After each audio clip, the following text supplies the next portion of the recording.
میری غلاظت نہیں ہے. لیکن اس میں تو کوئی اختلاف نہیں ہے.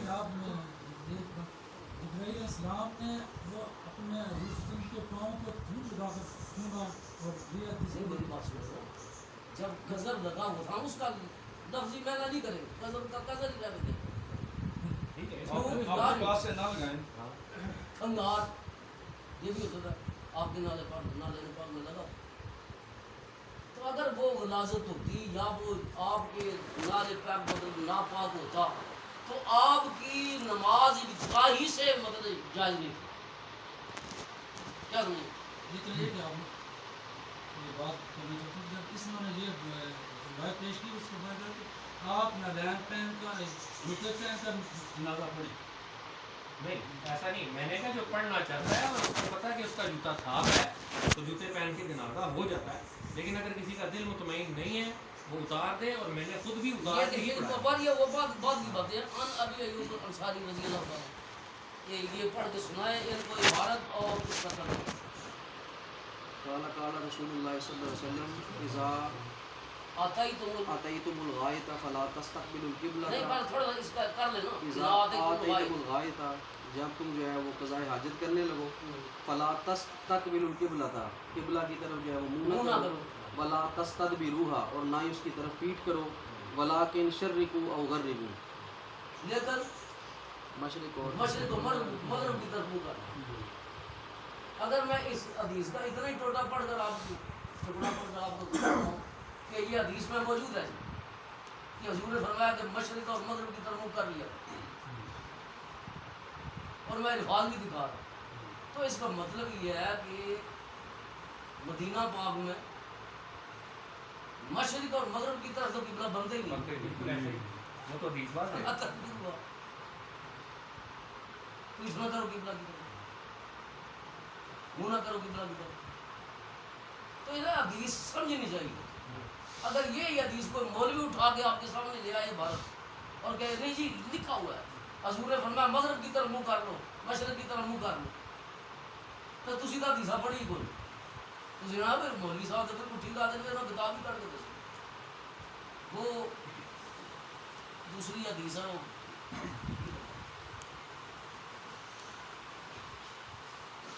اس واسطے جڑا جڑا اپنا مسلک ہے نا اس کا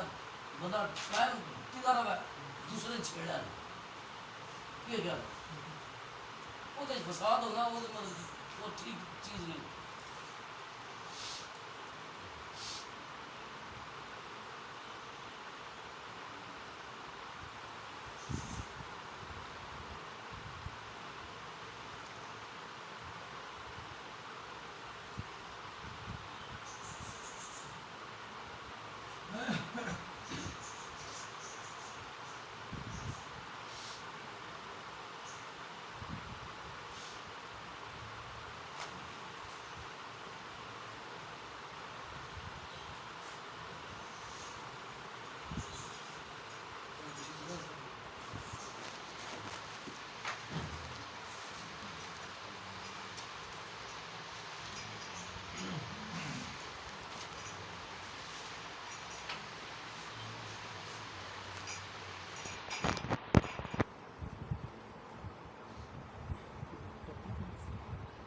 مطلب یہ ہے کہ اس میں آپ نے نالائن پیر اتار دیے, چلے لفظ کی غلطی ہے, میں اس پہ معافی بھی مانگتا اللہ سے بھی اور ویسے تو مسئلہ نہیں ہے. اس لفظ پہ مثلا انہوں نے اگر بولا لفظ غلاظت یہ اس لفظ کو سمجھ رہے میں گستاخ رسول ہو گئی, تو اس طرح یہ لفظ کہنے سے کیا گستاخ رسول نہیں بےدبی ہے, بےدبی ہوگی. بےدبی اور گستاخی کا آپ لا علم میں کوئی ایسی بات منہ سے نکل جانا یا علم نہ ہونا اس بات. اور بعض اوقات زبان کا جو اختلاف ہوتا ہے یہ زبان کا عربی دان تو نہیں ہے, جی بالکل اس میں بھی فرق ہوتا ہے. عربی اتنے عربی دان نہیں ہے. صاحب آپ نے بھی ترجمہ گندگی کی ہے, وہ تو اتنی بڑی بات نہیں ہے. مطلب ایک یہ ہے کہ غلاظت کا مفہوم خدا نہ خواستہ ہم یہ لے رہے ہیں کہ نعوذ باللہ گوبر لگا تھا یا پخانہ لگا تھا, وہ تو ہماری بھی مراد ہے. غلاظت کو ہم اردو زبان میں جس معنی میں استعمال کرتے ہیں وہ بھی تھوک پہ بھی اپلائی ہوتا ہے, ٹھیک ہے, وہ کسی ریشے وغیرہ پہ بھی اس منطبق کو استعمال ہوتا ہے. مطلب اس کا لازمی معنی یہ نہیں ہے کہ ہم کوئی مراد مطلب اس کی مراد خود سے لے کے کوئی کسی پہ فتویٰ لگا دینا یہ کوئی طریقہ کار نہیں ہے. اصل بات یہی ہے نا کہ کچھ چیزیں جو ہے وہ ادب کے دائرے میں رہ کے انسان سوچتا ہے بات جہاں پہ ہمارے جو بگاڑ ہے نا معاشرے میں وہاں پہ ہوتا ہے کہ ادب کے دائرے میں کیا ہے وہ الفاظ نہیں استعمال کرنا چاہیے جو ان کی شان کے لائق نہیں. کیا کہنا جی جو ان کی شان کے لائق نہیں ہے جس سے منع فرمایا گیا ہے اس کی اتحاد ہے. باقی اور کیا ہے گستاخی تو ایک اور سمت اور ایک اور طرف جاتی ہے. کلمہ پڑا ہوا ہے وہ گستاخی کا گمان بھی نہیں کر اس سکتا. میں چھوٹی سی مثال جو زبان کی بات کی ہے. اب ہمارے کلچر میں پنجابی ہماری زبان ہے, مادری زبان ہے. اردو بولیں گے ہو سکتا ہے کچھ الفاظ ایسے ہوں گے جو ہم لوگ ایسے ادا کر دیں گے پنجابی ٹھیک پنجابی بولنے والا بندہ اس کو سمجھ نہیں سکے. پٹھان چلیں یا آپ لے لیں تو وہ اگر پٹھان اردو بولے گا یا پنجابی بولے گا تو 100% کبھی بھی نہیں بول سکے گا. اگر وہ اپنے والد کو پشتوں میں جو بلائے گا وہ ادبن بلائے گا, لیکن اگر وہ اس کا اردو میں یا پنجابی میں ترجمہ کرے گا تو کر کے بلائے گا. اب وہاں پہ جا کے اب جب وہ نبی کریم صلی اللہ علیہ وسلم کا بھی ذکر آتا ہے تو وہ قصداً کچھ بھی ایسا بے ادبی نہیں کرتے, چاہے وہ کسی بھی مسلک سے پیدا کرتا ہو. لیکن جب وہ اردو میں بات کر رہا ہوگا جو اس کی زبان نہیں ہے تو وہ ہو سکتا ہے ہم لوگوں کو سننے والوں کو یہ لگے گا کہ یہ سب بے ادبی کر رہے ہیں, لیکن وہ اپنی نیت سے یا اپنے دل سے وہ بیسیکلی بے ادبی نہیں کر رہے ہیں. اس کی زبان کا ہی مسئلہ ہے کہ وہ اس کے علاوہ اس کو سمجھ نہیں ہے. خطبہ دے رہا تھا نا جی مسجد میں جی تو کیا لگا کہ اللہ تعالیٰ فرماتی ہے جی اور اللہ تعالیٰ مونس نہیں جی جی تو بار رسی آتی ہے کہ گستاخ ہو گیا ایک گل نہیں. ایسے ہی تو وہ وہ اصل نیت ہے رہتا ہے اس میں بات وہی آپ کی اثر کی آ جاتی ہے کہ اور ایسا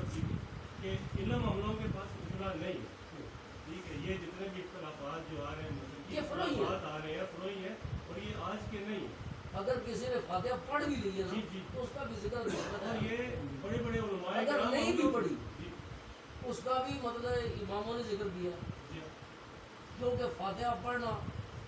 کچھ کے نزدیک واجب ہے, کچھ کے نزدیک فرض ہے, اور ہمارے نزدیک اگر پڑھ لے بطور دعا یہ مستحب ہے. انکار ہم بھی اس کا نہیں کرتے کہ فلاں نے کیوں پڑھی ہے جی اس کی نماز جنازہ یا نہیں ایسے ہوتا ہے. چونکہ ہمارے پاس علم نہیں ہے اتنا لہٰذا ہر بندہ مفتی بننے کی کوشش کرتا جی اصل بات یہ ہے. ہے. یہ فروئی اختلاف ہے. فروئی ہے. جیسے آپ دیکھیں نا ایک ہے سری اور خفی اس کا جہری کا. اب ہم بھی ایون اہل حدیث مسلک والے بھی ان کا اکثر رجحان یہی ہے کہ سری ہی پڑھنا چاہیے. اب جیسے میری پھپھو کا جنازہ ہوا تھا نا جس کو انہوں نے ذکر کیا کہ وہاں سے اختلاف شروع ہوا, وہ ان کے بیٹے نے سری ہی پڑھایا تھا. ہم نے بال اتفاق بولا تھا کہ تم سری پڑھاؤ کیونکہ سری ٹھیک ہے, کوئی اس میں حرج تو نہیں ہے, دونوں طرح ہے. عبداللہ بن عباس نے بھی اگر جہری پڑھایا تو سکھانے کی غرض سے پڑھایا, اور آخر میں یہ بالکل ذکر یہ کیا شرح میں بات موجود ہے کہ میں تاکہ تمہیں پتہ چلے کہ یہ سنت میں ہے. سنت ٹھیک ہے, انہا سنت یہ لفظ بالکل موجود ہے, سکھانے کی غرض سے پڑھایا. اب وہاں پہ بھی ہوا تھا کہ جب اس نے سری پڑھایا نا تو ظاہری بات ہے اس نے دعائیں جو پڑھی ہیں, فاتحہ بھی پڑھی, پھر سورت بھی پڑھی, پھر درود ابراہیمی بھی پڑھا, پھر بعد میں دعائیں اس نے 4-5 پڑھی ہیں. پڑھی سری ہی ہیں لیکن 4-5 پڑھی ہیں. تو وہ جنازہ جس طرح احناف میں ہوتا ہے کہ وہ جلدی ختم ہو جاتا ہے, وہ تھوڑا لمبا ہو گیا. اس کی وجہ سے کافی لوگوں نے یہ باتیں کی ہیں کہ ان کو جنازہ آتا نہیں ہے, کہ بھول گیا,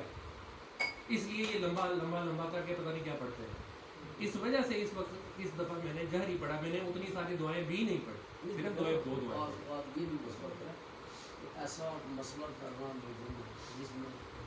لوگوں میں جھگڑا فساد ہو, ایسے مسئلے سے بھی پڑے جاتے دیکھیں نا, اسی لیے پہلی دفعہ پرہیز ہی کیا. اس دفعہ پڑھا ہے نا صرف اس لیے کہ لوگوں کو پتہ چل جائے کہ ہم نے یہ پڑھا. اب نیکسٹ ٹائم ہوتا ہے ہمیں جہری پڑھنے کی نہ کوئی ضرورت ہے,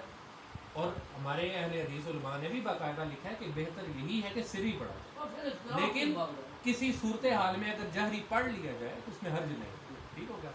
باقی مسئلہ تھا قبر کا, انہوں نے یہ بات نہیں جانا چاہیے. جانے نہیں چاہیے نا, اس کی ضرورت ہی کوئی نہیں. باقی قبر کا مسئلہ تھا, انہوں نے پہلی دفعہ بولا کہ اگر ہمارے طریقے سے حناف کے طریقے سے جنازہ ہوگا تو اس قبر میں دفنائیں گے, ورنہ نہیں دفنائیں گے. ہم نے کہا ٹھیک ہے